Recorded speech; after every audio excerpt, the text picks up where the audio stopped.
Assalamualaikum warahmatullahi wabarakatuh.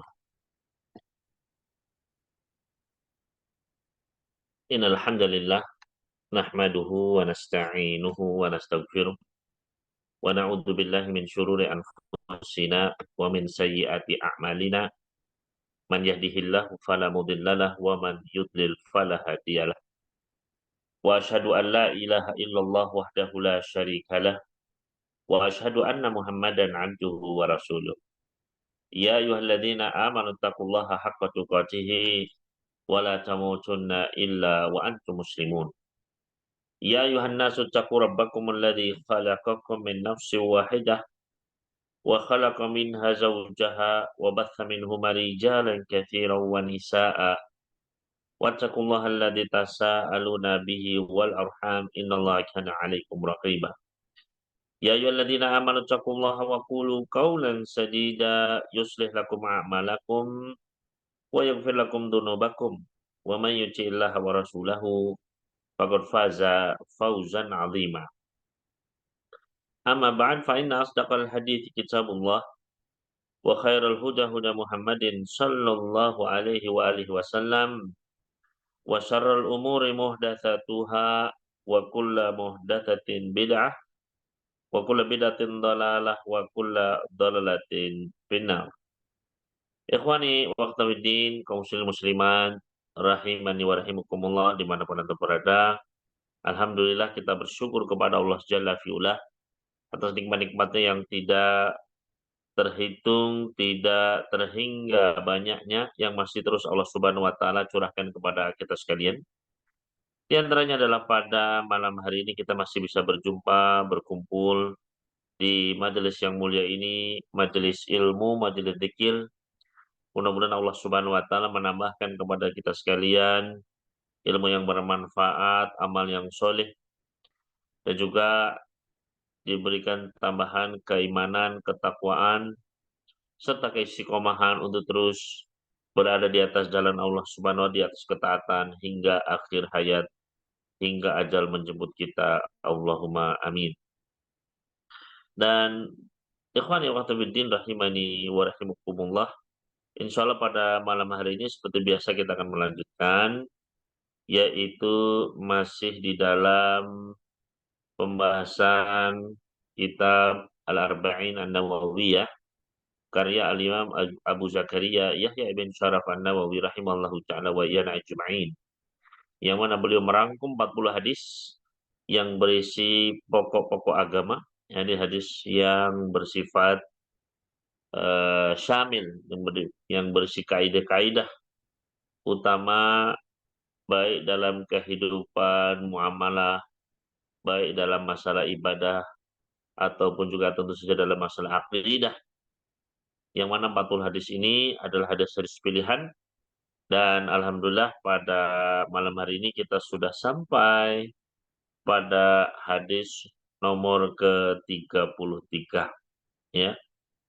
Jadi pada malam hari ini kita akan memasuki hadis nomor ke-33 dari hadis Al-Arba'in An-Nawawiyah. Mari kita terlebih dahulu kita bacakan hadisnya ya. Bisa dilihat di dalam kitab Al-Arba'in An-Nawawiyah, hadis nomor ke-33. Berkata Al-Imam An-Nawawi rahimahullahu ta'ala wa ghafara lahu wa askanahu fasiha jannatih wa iyana ajma'in. Hadis nomor ke-33, an Ibnu Abbasin radhiyallahu anhuma anna Rasulullah sallallahu alaihi wasallam qala law yu'tan nasu bid'awahum ladda'a rijalun amwala qaumin wa dima'ahum lakinnal bayyinata 'alal mudda'i wal yamina 'ala man ankar. Haditsun hasanun rawahul Baihaqi wa ghairuhu hakadha wa ba'duhu fis sahihain. Yang artinya dari Ibnu Abbas radhiyallahu ta'ala anhuma, semoga Allah meridai keduanya, bahwasanya baginda Rasulullah Shallallahu Alaihi Wasallam pernah bersabda, "Lau yu'tan nasu bidakwahum." Seandainya manusia dibiarkan, jadi akan dipenuhi, diberikan segala tuntutannya. Ya, lau yu'tan nas bidakwahum. Seandainya setiap orang itu diterima apa yang mereka minta, apa yang mereka tuntut, lada'a rijalun amwala qaumin wa dima'ahum. Maka niscaya orang-orang akan seenaknya menuntut harta dan darah dari suatu kaum.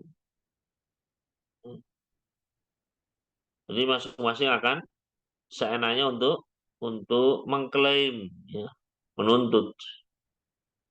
Lakin al-bayyinata 'alal mudda'i wal yamina 'ala man ankar. Akan tetapi yang menjadi patokan, yang menjadi acuan adalah seorang yang menuntut wajib dia mendatangkan bukti, dan bagi yang dituntut yang mengingkari maka wajib dia untuk bersumpah.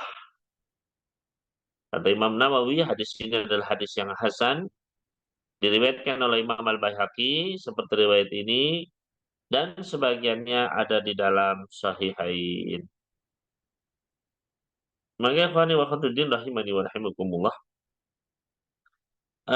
beberapa faedah yang bisa kita ambil dari hadis yang mulia ini, hadis yang singkat namun dia memiliki makna yang sangat penting dan makna yang sangat mendasar, mendalam, ya. Yaitu di antara faedah yang bisa kita ambil dari hadis yang mulia ini, yang pertama adalah bahwasannya terdapat kaidah yang disebutkan dalam hadis tadi, ya, kaidah dalam persengketaan. Kaidah dalam persengketaan yaitu al-bayyinatu 'alal mudda'i wal yaminu 'ala man ankar. Al-bayyinatu 'alal mudda'i wal yaminu 'ala man ankar. Yaitu seorang dia yang menuntut mengklaim dia wajib untuk menghadirkan bukti, dan orang yang mengingkari maka dia wajib untuk bersumpah. Ya. Maka bukti ini adalah kewajiban bagi seorang yang dia ingin menuntut haknya. Adapun bagi yang dituntut, maka kewajibannya adalah yaitu untuk bersumpah. Al-Imam As-Sa'di, Abdurrahman bin Sa'di, Syekh Abdurrahman bin Sa'di rahimahullah ta'ala, beliau menjelaskan, hadal hadithu azimul qadri. Hadis ini adalah hadis yang sangat tinggi kedudukannya, sangat mulia. Wa huwa aslun min usulil qadaya wal ahkam, yang mana hadis ini merupakan, ya, pondasi di antara pondasi-pondasi yang di atasnya dibangun masalah-masalah hukum dan, ya, persengketaan. Fa inal qada'a bainan nas innama yakunu inda tanazu'. Yang mana hukum atau, ya, mahkamah pengadilan di antara manusia ini terjadi ketika ada sengketa di antara mereka. Ketika yang satu mengklaim, ya, yang satu mengingkari, yang satu nuntut, yang lain menolak, ya, maka terjadi tanazu, terjadi persengketaan di situ, ya. Ini mengklaim miliknya, sedangkan yang lain juga mengklaim miliknya, ya. Hada yadda'i ala hada haqqan minal huquq fayunkiruhu. Ini mengklaim dia, ya, memiliki hak, ya, entah kepemilikan atau apa begitu, yang lain mengingkarinya. Wa hadza yad'i bara'atahum minal haqqi alladzi kana tsabitan 'alaihi. Atau misalnya seseorang mengklaim dia itu, ya, tidak punya tanggungan, ya, yang lain justru dia mengklaim bahwasanya dia punya tanggungan. Maka saling menuntut di sini, atau menuntut dia punya tanggungan dan biar dia mengingkar ya saya nggak punya tanggungan hutang misalnya. Fa bayyana aslan binaqdi niza'ihim. Maka di dalam hadis ini Allah Subhanahu wa taala dan Rasulnya memberikan sebuah ya, dasar kaidah untuk memutuskan persengketaan di antara manusia. Wa yattadhihu bihil muhiqqu minal mubtil, dan dengan kaidah ini nanti akan tampak mana yang berhak dan mana yang batal, ya, mana yang haknya diakui dan mana yang haknya dibatalkan. Faman idda'a 'ainan minal a'yan, maka barang siapa yang dia mengklaim suatu benda, audainan suatu hutang piutang, au haqqan minal hukuk atau suatu hak, wa tawabi'aha ala ghairihi ataupun yang lainnya, ya, yang semisalnya atas orang lain yang menuntutnya, wa ankarahu dzalikal ghair, sedangkan orang lain mengingkarinya. Dia menuntut mengklaim hak tersebut, yang lain mengingkari. Fal aslu alal munkir. Maka pada asalnya hak itu adalah ya diputuskan untuk orang yang mengingkar. Ya. Jadi secara asal nih kalau ini nuntut dan ini mengingkari, maka yang mengingkari inilah yang berhak begitu. Ya. Namun dalam hadis ini dijelaskan, ya, fahadal mudda'i in atta bi bayyinatin tusbit dzalikal haq sabatalah.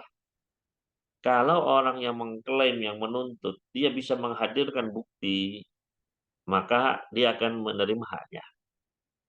Ya, hak tersebut akan ditetapkan untuk dirinya. Kalau dia yang menuntut ini bisa mendatangkan bukti, ya, ya, maka dimenangkan dia. Kalau memang dia bisa menghadirkan bukti yang jelas, yang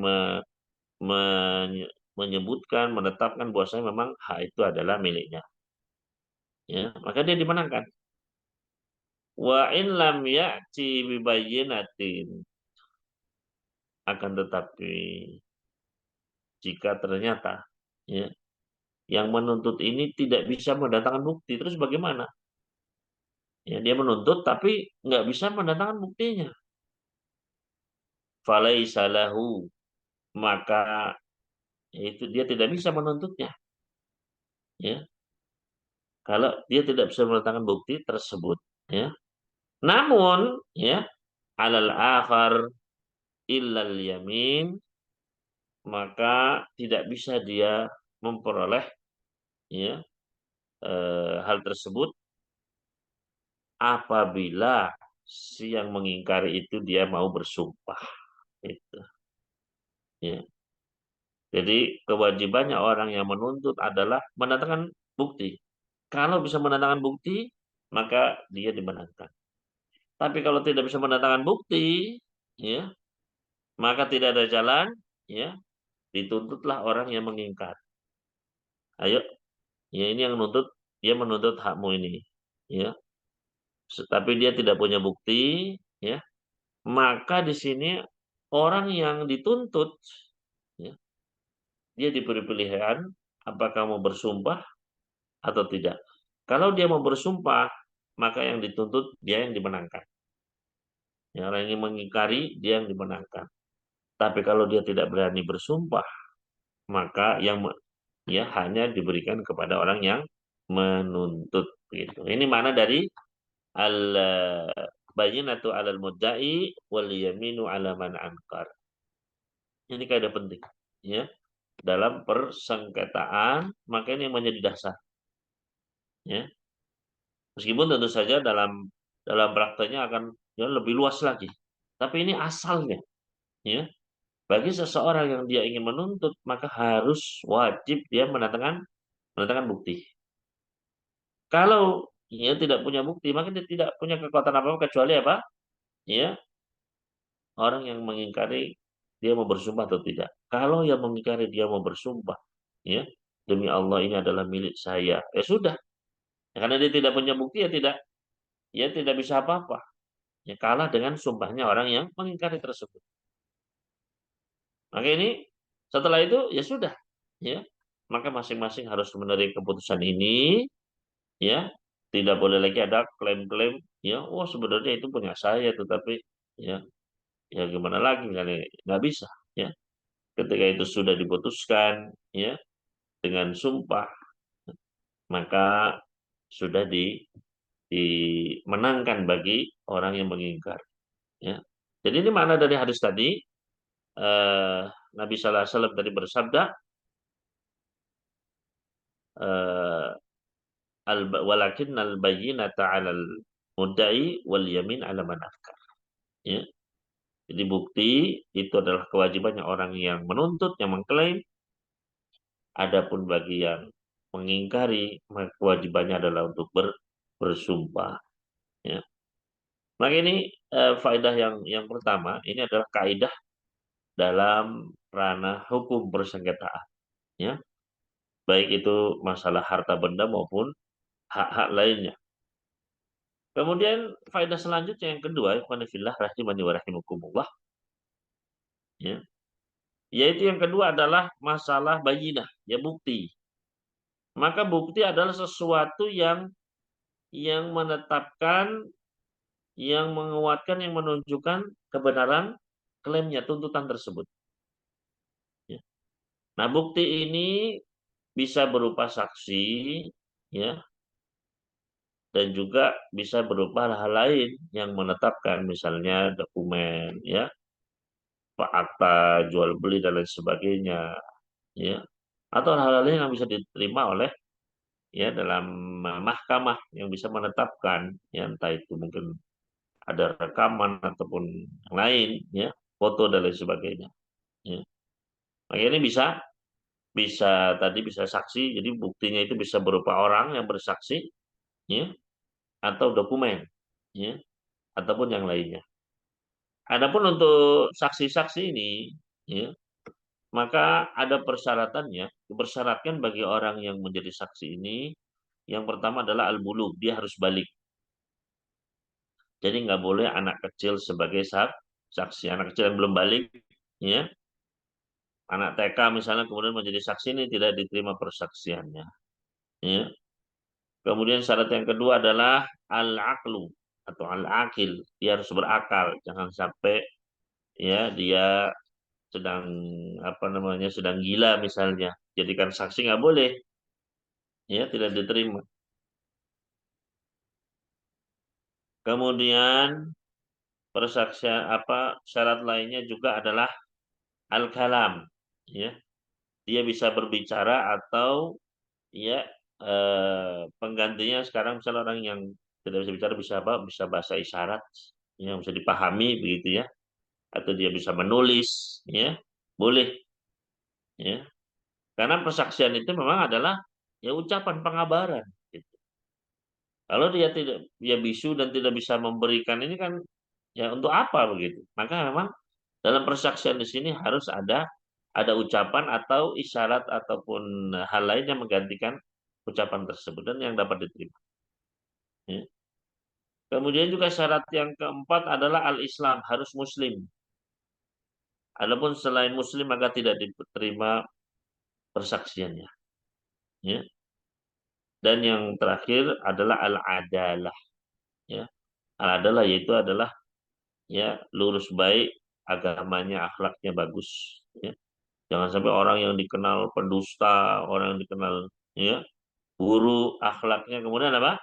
Ya suka khianat, tidak amanah, maka kemudian dijadikan saksi, ya ini adalah tentu saja tidak bisa diterima. Ya. Maka ini lima syarat yang harus dipenuhi pada diri seorang yang akan menjadi saksi. Balik, ya, kemudian akal, kemudian bicara, Islam dan adil. Ya, adil di sini maksudnya adalah baik agamanya. Maka persaksian-persaksian ini ada juga beberapa jenis, ya, dilihat dari dari hal atau keadaan ya atau muamalahnya. Misalnya kalau tuntutan dalam masalah zina, ada yang menuntut si fulan berzina dengan fulana, gitu. Maka di sini saksinya minimal jumlahnya adalah 4 dan harus laki-laki semua, tidak boleh wanita. Di dalam tuntutan zina, ya tuduhan zina, maka harus 4 orang laki-laki. Ya. Sebagaimana Allah Subhanahu wa taala firmankan dalam surat An-Nur, walladzina yarmunal muhsanati tsumma lam ya'tu bi arba'ati syuhada. Dan orang-orang yang menuduh berzina, wanita yang baik-baik, orang yang baik-baik dituduh berzina, kemudian dia tidak bisa mendatangkan 4 orang saksi. Ya, 4 orang laki-laki yang tadi sudah terpenuhi syaratnya dan dia melihat kejadian zina tersebut dengan matanya tanpa ada keraguan seperti timba masuk ke dalam sumur, ya kata para ulama, ya. Malam ya tuh biar kemudian ya dia menuduh zina, mengatakan si A selingkuh dengan si B, misalnya zina, si A selingkuh dengan si B, ya. Kadang orang-orang berbuat gosip, ya. Artis fulan dengan fulana berzina, ya, berzina, selingkuh misalnya. Artinya zina. Ini masuk ke dalam ayat ini. Karena dia sudah melontarkan tuduhan zina, maka hati-hati. Ya, ketika kita menggosipkan, membicarakan, oh memang itu si fulan sama si fulan itu memang selingkuh, gitu. Oh kamu baru tahu? Oh saya sudah tahu sejak lama memang begitu. Ya, maka ini orang yang ngobrol seperti ini, ya, menggosipkan perselingkuhan atau perzinahan, ya, mananya adalah perzinahan, maka dia tidak bisa mendatangkan 4 orang saksi, kata Allah Subhanahu wa taala, fajliduhum tsamanina jaldah. Pukul mereka 80 kali pukulan. Bayangkan, ya. Zaman sekarang betapa banyak itu orang-orang yang nonton acara gosip terus menggosipkan itu berapa orang dipukul 80 kali pukulan. Ya. Ini termasuk dosa besar. Kata Nabi sallallahu alaihi wasallam, "Ittaqu ya sab'atul mubiqat." Jauhilah 7 dosa yang besar yang membinasakan. Ya. Ijtanibu sab'al mubiqat. Jauhilah 7 dosa yang membinasakan. Di antaranya adalah apa? Dosa qadzaf ini. Qadzful muhsanat. Ya. Menuduh berzina orang baik-baik, wanita baik-baik. Maka hati-hati yang suka menggosipkan. Ya. Loh tapi betul Pak Ustadz, memang itu kejadian, saya lihat sendiri. Ya tetap aja tidak boleh selama tidak bisa menghadirkan 4 saksi, bayangkan. Ya. Saksi yang melihat langsung, bukan melihat videonya. Oh tapi itu videonya tersebar Pak Ustadz. Ya, itu tidak bisa dijadikan sebagai persaksian. Harus melihat secara langsung kejadiannya. Bayangkan Pak. Ya. Artinya ini Islam itu menjaga benar-benar. Ya. Artinya kalau ini sudah kejadian, orang melihat secara 4 orang, itu kan berarti berarti keadaan masyarakatnya sudah buruk, sudah terang-terang, sudah tidak tahu malu lagi. Ya. Orang yang dengan terang-terangan melihat pun berarti kan sudah tidak tahu, sudah buruk berarti keadaan masyarakat saat itu. Makanya di zaman para sahabat, ya tidak ada yang tegak, ya, ya 4 orang saksi bersaksi nggak ada. Di zaman Nabi SAW nggak pernah ada. Ya. Menunjukkan memang keadaannya masih masih baik keadaan masyarakat. Maka mudah-mudahan kita pun jangan sampai, ya, dan kita pun jangan ikut-ikutan suka menggosipkan. Ya. Makanya, ya, dalam surat An-Nur tadi, surat An-Nur ayat keempat tadi, walladzina yarmunal muhsanati tsumma lam ya'tu bi arba'ati syuhada fajlidum tsamanina jaldah wa la taqbalu lahum syahadatan abada wa ulaika humul fasiqun. Ini ancaman dari Allah. Orang-orang yang menggosipkan, membicarakan, yang menuduh zina, ya, kepada orang lain dan tidak bisa mendatangkan 4 orang saksi. Dia ngelihat tapi cuma sendirian, ya, nggak bisa. Kadang ngeliat pun cuma ngeliat, oh si Fulan sama Fulanah masuk ke dalam hotel, ya. Atau cuma lihat gara-gara viral di apa namanya TokTok misalnya, ya. Kemudian ya, nggak bisa dijadikan sebagai sebagai kemudian kita sebar, oh itu si Fulan dan Fulana. Ya, ini maka berhati-hati. Ya. Kadang tanpa tanpa kita sadari, ya kita pun menyebar-nyebarkannya. Kita obrolkan, ya tahu dengan pasangan kita, ya. Oh itu lagi viral misalnya, ya. Ada perempuan dengan laki-laki begitu. Ya. Maka ini berhati-hati, nggak usah diomongkan, bahaya. Ya. Kata Allah Subhanahu Wa Taala, walladzina yarmunal muhsanat, orang yang ya melempar tuduhan zina, kemudian nggak bisa mendatangkan 4 orang saksi, ya. Cuma dengar kabar yang viral saja, fajlidum sama nih, pukul mereka 80 kali pukulan. Nah, ini belum selesai. Kata Allah Subhanahu wala takbalu lahum syahad, jangan diterima persaksiannya selama-lamanya, bayangkan. Ya. Dan gak hanya sampai situ, kata Allah Subhanahu wa ulaika hum fasikun, mereka itu adalah orang fasik. Artinya apa? Kalau nggak mau bertobat, ya. Dan betapa banyak orang yang sadar nggak tobat-tobat, ya.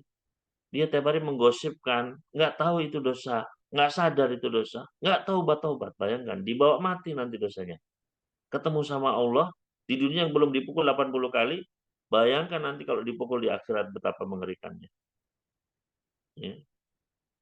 Maka hendaknya kita banyak-banyak bertaubat. Ya. Banyak-banyak bertaubat. Nah, ini syahidnya apa? Dalam masalah zina tadi saksinya arba'ati syuhada, 4 orang saksi. Ya. Adapun kalau saksi untuk ya pernikahan, ya juga terkait masalah cerai, rujuk, ya, dan juga yang lainnya, maka cukup 2 orang saksi. Tentang pernikahan kata Nabi Sallallahu Alaihi Wasallam, la nikaha illa biwaliyin wa syahidai adalin. Tidak ada nikah yang sah kecuali dengan harus ada wali, 2 orang saksi yang adil. Ya. Jangan sampai ya nikahnya tanpa wali. Ya. Saksinya juga bukan orang adil, tapi apa misalnya mucikari. Ya. Maka ini bukan pernikahan, ini adalah apa? Perzinahan. Ya. Makanya kata Nabi Sallallahu Alaihi Wasallam, wa makana min nikahin ala ghairi dalik, barang siapa yang nikahnya nggak pakai wali, nggak pakai ya saksi, ya cuma berdua di hotel, ya nggak pakai wali, dia menikahkan dirinya sendiri, ya maharnya dengan uang sekian, ya dengan ya jangka waktu setengah jam misalnya, 1 jam dan sekian misalnya, ya maka inilah zina, ya. Dan itu fahuwa batil, pernikahan tersebut adalah batil. Maka ikhwani wa akhwati fiddin rahimani wa rahimakumullah, ya. Maka ini untuk pernikahan dan yang lainnya adalah 2 orang saksi, ya. Adapun dalam masalah muamalah perdagangan, ya, masalah jual beli, masalah hutang piutang dan sebagainya, maka saksinya adalah 2 orang laki-laki atau 1 orang laki-laki dan 2 orang wanita. Jadi boleh 2 laki-laki atau 3, 1 laki-laki 2 wanita. Berdasarkan firman Allah Subhanahu Wa Taala di dalam surat Al-Baqarah ayat 282. Ini ayat yang paling panjang dalam Al-Quran. Surat Al-Baqarah ayat 282. Satu halaman penuh ayatnya itu. Tentang apa ayatnya? Tentang ad-dain, tentang hutang. Ya, disebut ayat ad-dain.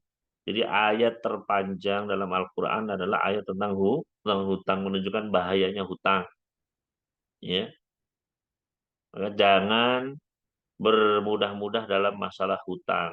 Loh, Ustaz, bukankah Rasulullah SAW juga berhutang? Ya, bahkan meninggal dalam keadaan berhutang. Ya. Maka betul hutang itu memang boleh. Rasulullah SAW memang berhutang. Ya. Bahkan beliau meninggal dalam keadaan apa? Masih punya hutang kepada orang Yahudi.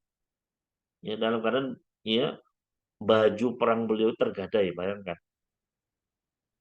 Ya, betapa hebatnya pemimpin seperti itu.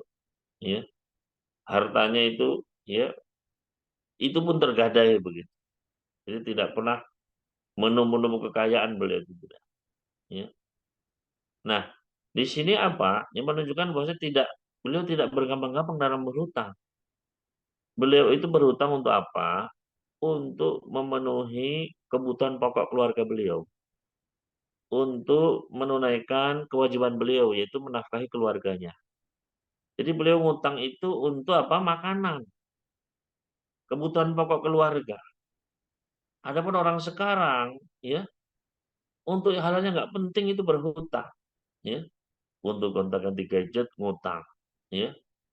Ada yang cuma untuk suntik apa ini mukanya disuntik ya botok itu, ya, itu aja ngutang, gitu.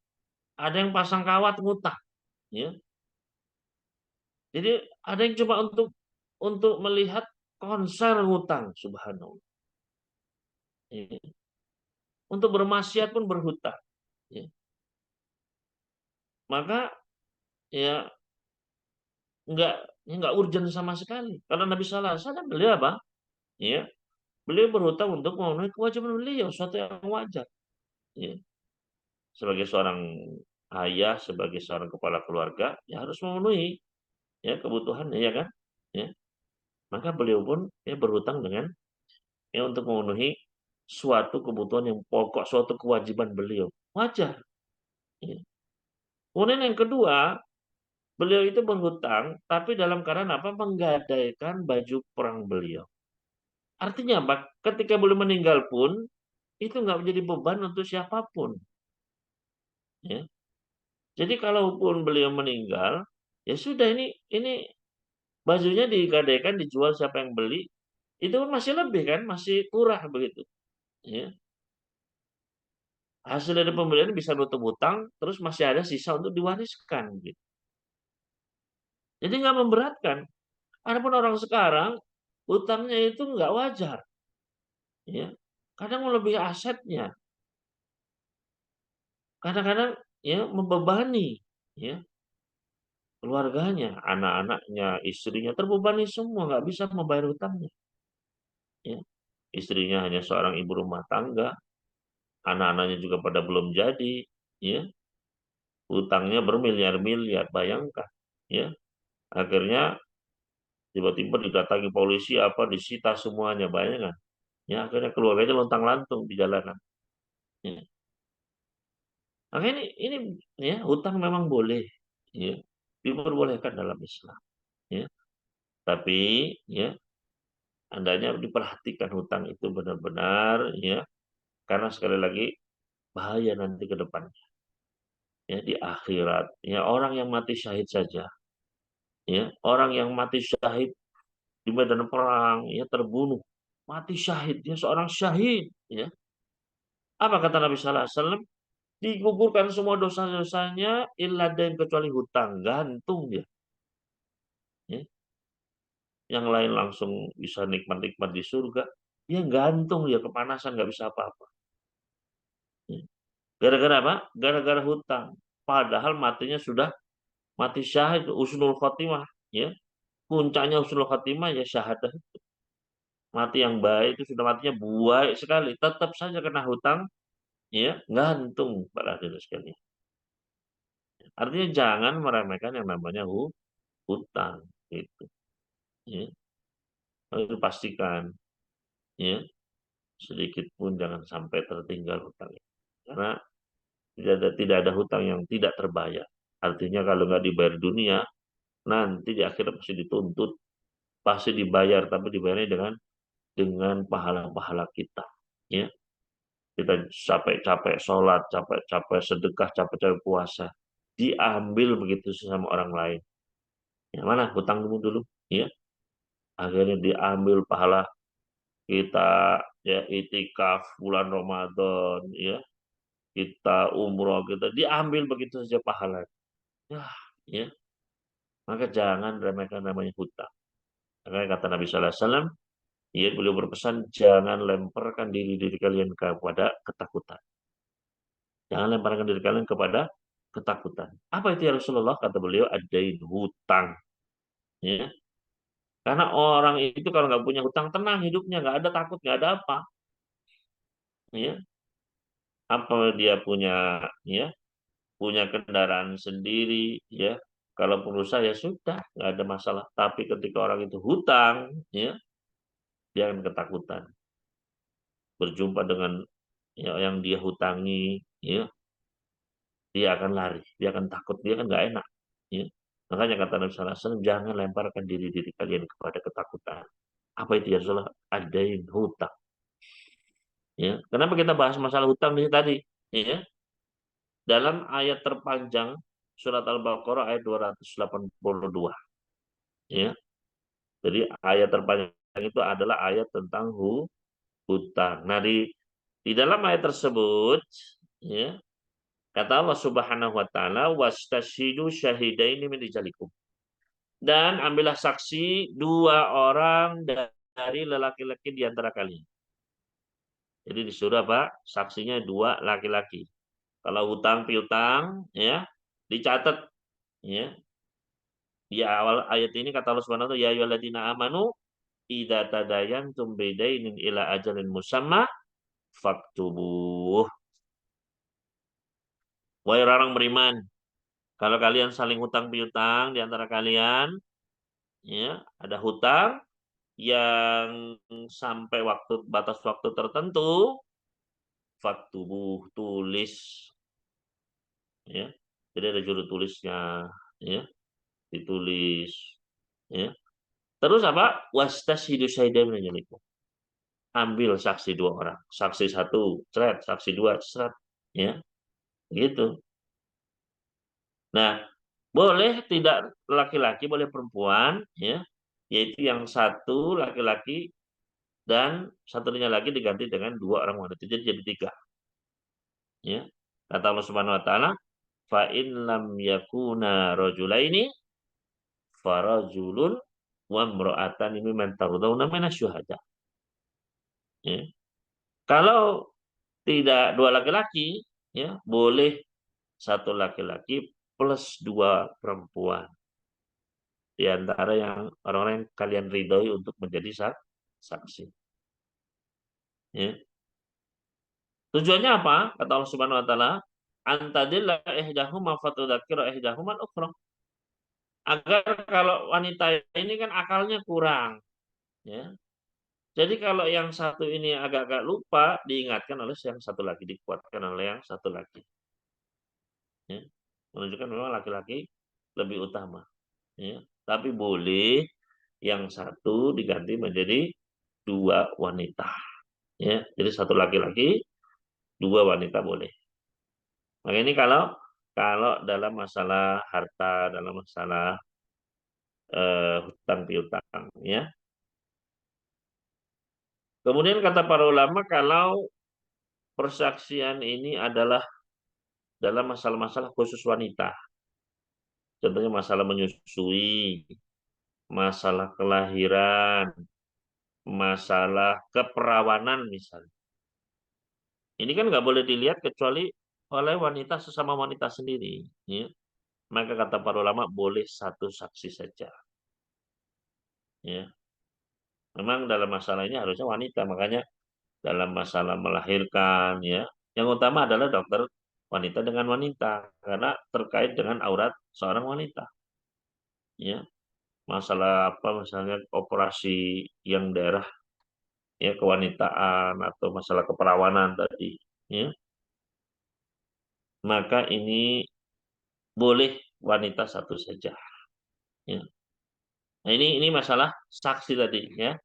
Jadi ini faedah yang kedua. Faedah yang pertama tadi, ya, kaidah, ya, al bayyinatu 'alal mudda'i wal yaminu 'ala man ankar. Ya, kaidah dalam hukum persengketaan, orang yang nuntut harus menghadirkan bukti, orang yang mengingkari harus mendatangkan harus bersumpah.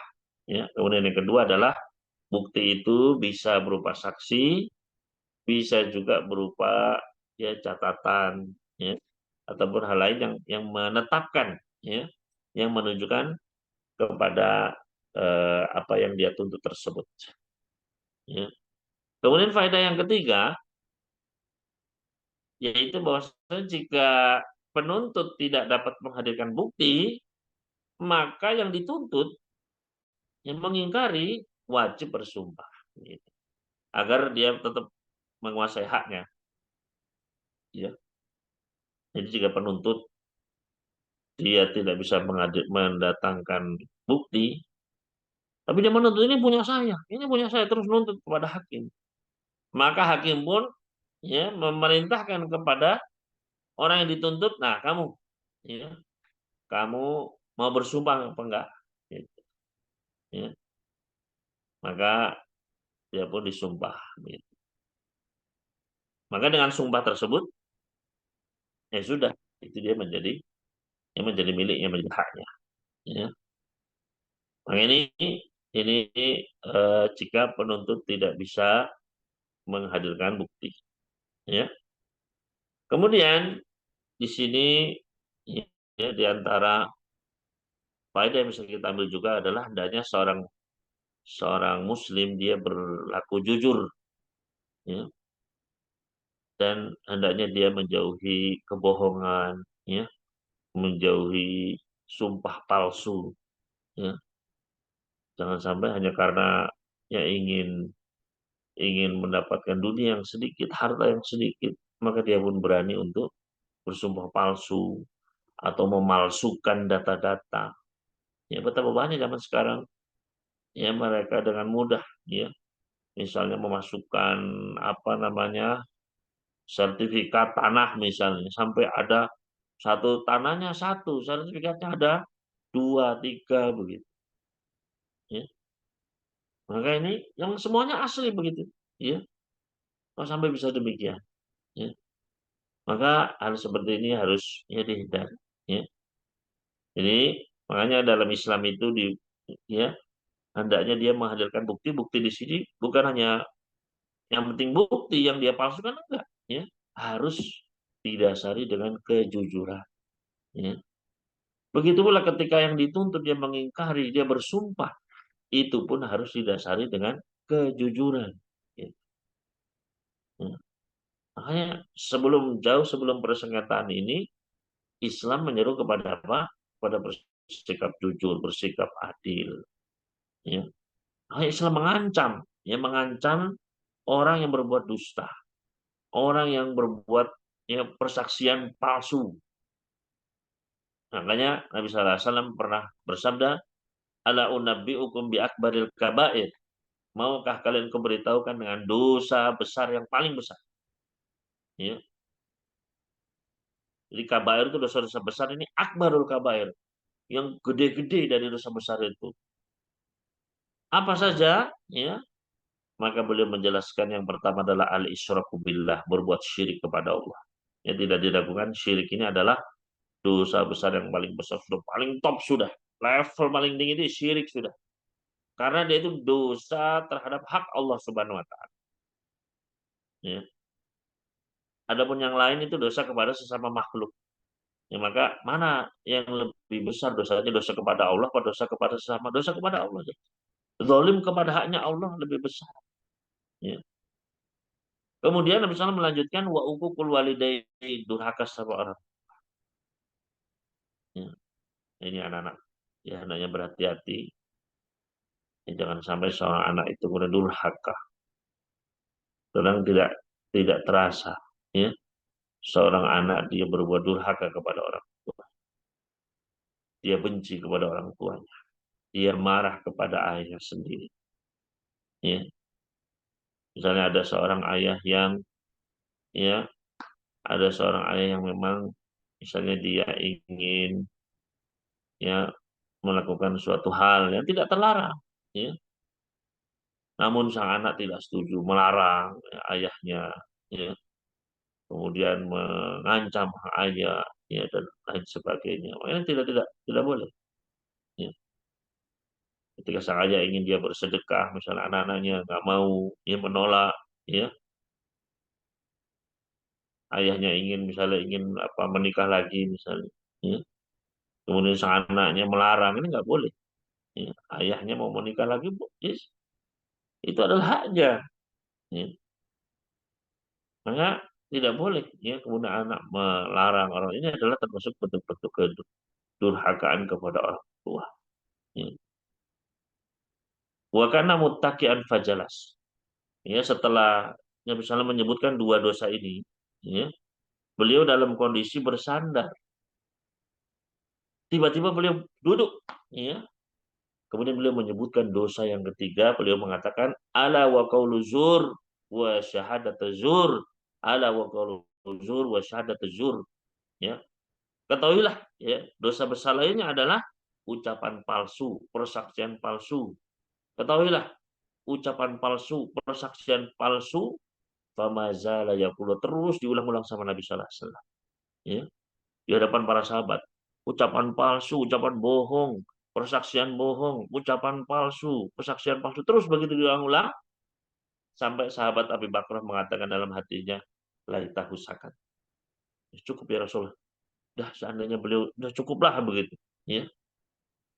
Terus diulang-ulang sama Nabi SAW menunjukkan ya ini adalah suatu yang berbahaya, ya, sesuatu yang berbahaya. Makanya Nabi Sallallahu Alaihi Wasallam pernah bersabda, "Manikata ahak pemberiin muslimin biyamini." Barang siapa yang dia mengambil haknya orang lain, mengambil hak saudara muslim lainnya dengan sumpahnya dia, ya. Karena misalnya orang yang punya hak ini, ya dokumennya hilang, ya, saksinya juga nggak ada, hilang misalnya, ya. Akhirnya dia bisa nuntut kepada hakim, saya nuntut ini punya saya ini. Tapi dia nggak punya buktinya, buktinya hilang semua, terbakar misalnya. Maka kemudian yang dituntut ini, ya saya tak bersumpah saja, ya. Padahal dia tahu ini bukan miliknya dia. Ya, maka diancam Nabi Sallallahu Alaihi Wasallam, manik tato ahak memriin muslimin biyamini. Barang siapa yang mengambil hak muslim lainnya dengan sumpahnya, ini sumpah palsu tadi, ya. Faqad aujaballahu lahun nar. Allah wajibkan dia untuk masuk ke dalam neraka. Wa haram 'alal jannah, dan Allah haramkan baginya surga. Artinya ini dosa besar nih, ya. Dia nggak akan bisa masuk surga kecuali kalau sudah ya sudah habis dosanya ini. Artinya ya entah itu dengan ampunan Allah atau harus dan ini kemungkinan terbesar harus masuk ke neraka dulu, waliyadzubillah. Jadi dosa besar itu adalah dosa yang kemungkinan ke nerakanya itu sangat besar, sangat berpotensi mencelupkan seorang ke dalam neraka. Meskipun sedetik saja jangan sampai kita masuk neraka. Nah, ini dosa-dosa besar ini sangat berpotensi besar untuk mencelupkan seorang, bukan hanya mencelup tapi mencelup dan menggelek-gelek digodok di dalamnya, Bu. Ya. Jadi bukan ya al haramkan bagi surga ini bukan untuk selamanya, enggak. Ya, bagi seorang mukmin insya Allah bisa masuk ke dalam surga pada akhirnya, tapi bukan berarti terus oh ya nggak apa-apa saya berbuat dosa aja nanti kan yang penting akhirnya masuk surga. Jangan menggampangkan seperti itu. Ya. Dan masuk neraka itu berat, ya. Maka barang siapa yang mengambil ya, udah saya tak sumpah saja, ya. Saya sumpah ini adalah milik saya. Sudah dia menang, ya. Tapi dalam Islam, ya, bukan hanya masalah menang kalah, ya. Bukan hanya masalah menang kalah. Akan ada pertanggungjawabannya. Anda boleh menang di dunia, tapi apakah Allah Subhanahu wa taala akan membiarkannya nanti di akhirat? Ini yang menjadi perhatian seorang mukmin. Ya. Makanya diancam oleh Nabi Sallallahu Alaihi Wasallam. Barang siapa yang dia mengambil haknya Muslim dengan sumpahnya dia, Allah wajibkan baginya neraka dan Allah haramkan baginya surga. Maka ditanya, ya Rasulullah, wa in kana syai'an yasir. Bagaimana kalau hak itu adalah sesuatu yang kecil saja, ya. Yang diambil itu cuma alah, cuman barang kecil ya Rasulullah. Gitu. Jadi ngambil barangnya orang lain kan sedikit, kecil gitu. Ya. Apa kata Nabi Sallallahu Alaihi Wasallam? Wa in kana qadiban min arak, meskipun cuma sebatang kayu siwa, kayu arak. Bayangkan, kayu siwa itu kan kecil. Ya harganya paling cuma berapa ribu. Ya. Tapi tetap ya kalau kita mengambilnya dengan apa? Dengan kedustaan, ya tunggu saja nanti akan ada apa? Akan ada balasannya nanti di akhirat. Ya, waliyatubillah. Ya. Kemudian faedah lainnya yang kelima itu adalah Islam menyeru kepada keadilan. Ya. Islam menyeru kepada keadilan, ya, seadil-adilnya. Ya. Makanya yang nuntut kalau mau dia ya mendapatkan haknya ya harus dengan bukti. Ya. Yang dituntut jika ini tidak punya buktinya dituntut untuk bersumpah. Ya. Tujuannya apa? Biar adil. Ya. Biar orang yang nuntut tidak sembarangan nuntut, biar orang yang dituntut pun tidak sembarangan untuk bersumpah. Gitu. Ya. Sekali lagi bukan menang kalah dalam Islam. Ya. Tapi bagaimana nasib kita di akhirat itu. Ya. Makanya Allah Subhanahu wa taala berfirman di dalam surat An-Nisa ayat ke-58, "Innallaha ya'murukum an tu'adul amanati ila ahliha wa idha hakamtum bainan nasi an tahkumu bil adl." Sesungguhnya Allah memerintahkan kalian untuk melaksanakan amanah kepada ya pemiliknya. Wa idha hakamtum, dan kalau kalian menghukumi di antara manusia maka hukumilah dengan adil. Ya. Artinya ketika kita sebagai hakim penengah, ya sudah diberikan ya kaidahnya oleh Allah Subhanahu aturannya. Ya. Maka nggak bisa dia sembarangan. Oh, udah ini untuk si Fulan aja. Ini karena teman saya dekat saya menangkan dia. Ya, ini karena dia berani bayar lebih mahal, saya menangkan dia. Oh, ya, yang seperti ini maka berarti dia sudah mengambil bagian dari api neraka. Sudah jelas. Ya, seorang hakim, ya, dia harus benar-benar, ya. Makanya jabatan hakim itu paling berat. Jabatan hakim itu paling berat. Ya, sampai apa ya dipayungi orang saja nggak boleh gitu. Jadi jalan, ya ada orang mau mayungi ini Pak Hakim, ayo saya payungi, nggak boleh dia menerimanya. Takutnya apa? Nanti ketika ada sengketa, oh orang ini pernah mayungi saya dulu, gitu. Pak Hakim ini sendalnya saya bawakan, nggak boleh seorang hakim seperti itu, ya. Karena takut nanti ketika dia menghakimi, loh orang ini yang dulu dia ya baik sama saya, ya. Nggak boleh, harus dicuekin benar hakim itu. Karena apa? Karena agar adil itu biar tidak terpengaruh oleh faktor-faktor lainnya. Di situ beratnya seorang seorang hakim. Makanya banyak di antara para ulama kita itu menolak. Seperti ya ulama kita seperti Imam Abu Hanifah, ya, Imam Syafi'i, bayangkan. Imam Abu Hanifah dipanggil sama khalifah mau diangkat sebagai hakim negara. Kalau orang sekarang diangkat menjadi hakim agung, wah senangnya luar biasa, ya, bangganya luar biasa. Karangan bunga di mana-mana, ya. Ada Abu Hanifah, ya, dia kabur dia, ya. Alasan ini, alasan itu. Akhirnya apa? Abu Hanifah kalau nggak datang saya siksa kamu, ya. Nggak mau datang juga disiksa, Pak, dipukul, di penjara, ya. Imam Syafi'i juga gitu, rahimahullah taala, ya. Mau diangkat sebagai sebagai hakim negara, bayangkan, ya. Beliau malah malah kabur, ditangkap, masuk ke penjara, dipukuli. Mereka lebih senang dipukuli daripada apa? Harus menjadi hakim karena tahu beratnya. Ya. Maka ya lihat bagaimana Islam itu menyeru kepada apa? Kepada adil, ya, pada keadilan. Nah ini ya, mungkin yang terakhir pada malam hari ini, faedah yang terakhir yaitu adalah Islam merupakan agama yang sempurna yang berusaha untuk menjaga hak-hak manusia. Ya. Dalam hadis ini masalah harta, ya, masalah nyawa tadi, ya, karena seandainya semua orang dikasih, ya, sembarangan nuntut dikasih kan, maka akan sembarangan orang pun seenaknya menuntut. Oh harta saya ini, ya, oh ini dia pernah bunuh, ya, akhirnya apa? Akhirnya akan kacau balau. Maka ya lihat bagaimana Islam ini sempurna berusaha menjaga hak-hak setiap setiap individu, ya.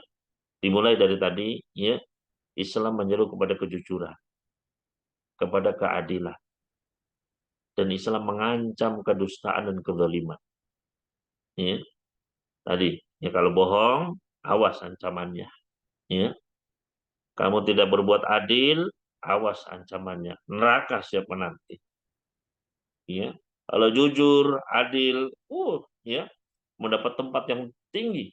Ya, kata Nabi Sallallahu Alaihi Wasallam, "Innal muqsitin", orang-orang yang berbuat adil akan disediakan mimbar-mimbar dari cahaya di sisi arsy Allah, di bawah naungan arsy Allah Subhanahu wa taala. Jadi dimuliakan sama orang yang berbuat adil, ya.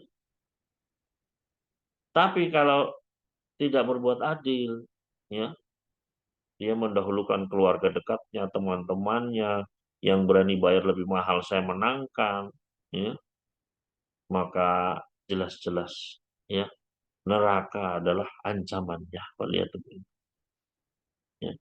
Kezaliman akan menjadi kegelapan nanti dia. Jadi ini Islam sudah membentengi pertama, ya, mendidik para hamba agar jujur, adil, ya.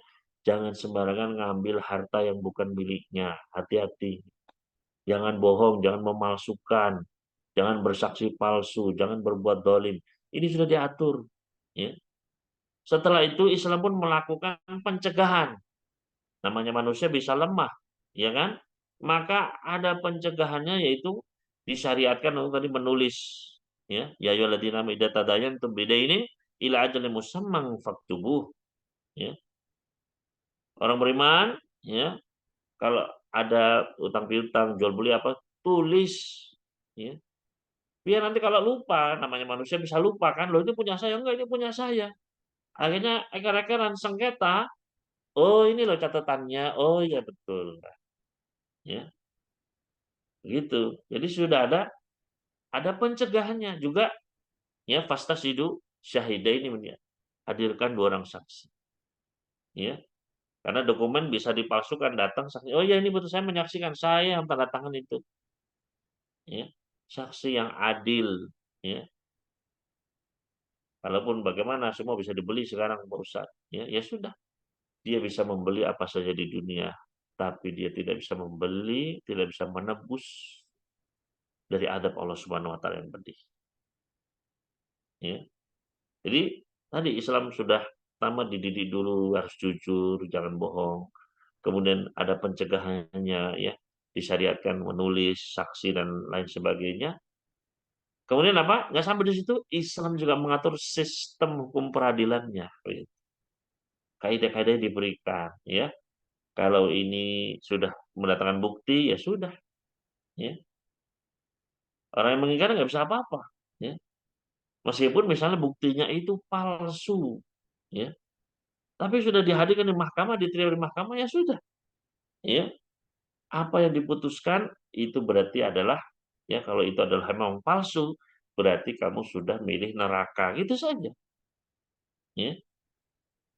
Makanya kata Nabi SAW, barang siapa yang dia berhakim kepada saya, ada orang sengketa, datang kepada baginda Rasulullah SAW, kemudian saya putuskan, ini hakimnya Rasulullah SAW. Beliau sendiri manusia biasa, bisa salah. Ya, yang satu ngomongnya lebih, ya, ngecewes lebih, ya, lebih gacor begitu, ya. Akhirnya oh ini yang menang nih begitu. Ya, maka kata Nabi SAW, jangan diambil. Ya, karena kalau diambil berarti dia telah mengambil potongan api neraka. Karena Saya manusia biasa, hakim juga bisa bisa salah, ya. Dia sudah mengikuti kaidah, tapi ternyata buktinya ini dipalsukan, dilihat asli ini begitu, ya. Bisa diakali ternyata, ya. Maka akal-akalannya itu adalah, ya, potongan api neraka yang diambil untuk dirinya sendiri. Monggo silakan ambil. Mau menang ya monggo silakan. Ini menangkan neraka ini. Monggo. Itu, ya. Tapi lihat bagaimana dari awal Islam itu sudah demikian, ya. Mulai dari, ya, tazkiyatun nafsnya, jiwanya dulu dididik, jangan sampai berbuat zalim, jangan, ya, jujur, adil, amanah, ya. Kemudian tulis, saksi, ya, ya. Kemudian ditata dengan hukum peradilannya juga sempurna, Islam luar biasa, ya. Maka, ya, kalaupun memang tetap ada mereka yang, ya, hakimnya disuap, buktinya dipalsukan, maka, ya, itu semua akan kembali kepada mereka yang melakukan perbuatan tersebut, ya. Namun, ya, dalam Islam itu semua sudah dicegah, ya. Nah, ini yang bisa kita bahas pada malam hari ini, kurang lebihnya mohon maaf. Saya kembalikan kepada Ustadz Ramdhani untuk sesi selanjutnya. Wallahu ta'ala a'la wa a'lam. Silakan jika memang ada pertanyaan. Baik, alhamdulillah, jazakallahu khairan atas pemaparan materinya dari hadis yang ke-33 tentang wajibnya bukti dan saksi bagi orang yang menuduh dan sumpah bagi yang dituduh. Silakan Bapak Ibu rahimani wa rahimakumullah, jika ada pertanyaan bisa dilayangkan melalui kolom chat atau raise hand untuk langsung berdialog dengan Ustadz. Ini yang masuk pertanyaan dari Facebook, Ustadz, Facebook Silakan. live kita ini dari Pak Sarjono. Assalamualaikum warahmatullahi wabarakatuh, Ustadz. Waalaikumsalam warahmatullahi wabarakatuh. Ini berlainan dari topik kita, Ustadz. Monggo silakan. Mohon penjelasannya tentang puasa Rajab 3 hari yang pahalanya 700 tahun. Apakah benar Ya. hadis itu atau itu palsu? Karena ini populer di masyarakat, Ustadz. Mohon maaf, terima kasih sebelumnya. Barakallahu fikum. Iya. Terima kasih atas pertanyaannya. Mengenai puasa-puasa khusus atau amalan-amalan khusus, ya, dijelaskan oleh Al-Imam Ibnu Hajar Al-Asqalani rahimahullah taala, ya, di dalam kitab beliau, ya, eh, ya, Tibyanul Ajab fi ma warada fi fadhili syahr Rajab, atau, ya, kurang lebih, ya, eh, judul kitabnya, ya, tentang, ya, keutamaan-keutamaan bulan Rajab. Maka beliau menjelaskan tidak ada hadis-hadis yang sahih, ya, tentang amalan-amalan khusus, baik itu puasanya, ya, ataupun sholatnya yang dikhususkan pada bulan Rajab, ya. Maka eh, silakan dicek, ya, eh, apabila ada amalan-amalan khusus, maka dari mana sumbernya, ya, hadisnya apa, ya, bisa kita cek, ya. Sekarang kita kutip hadis benar mudah untuk kita akses, ya. Begitu pula apa namanya penjelasan para ulama kita, para ahli hadis, ya, juga jelas, ya.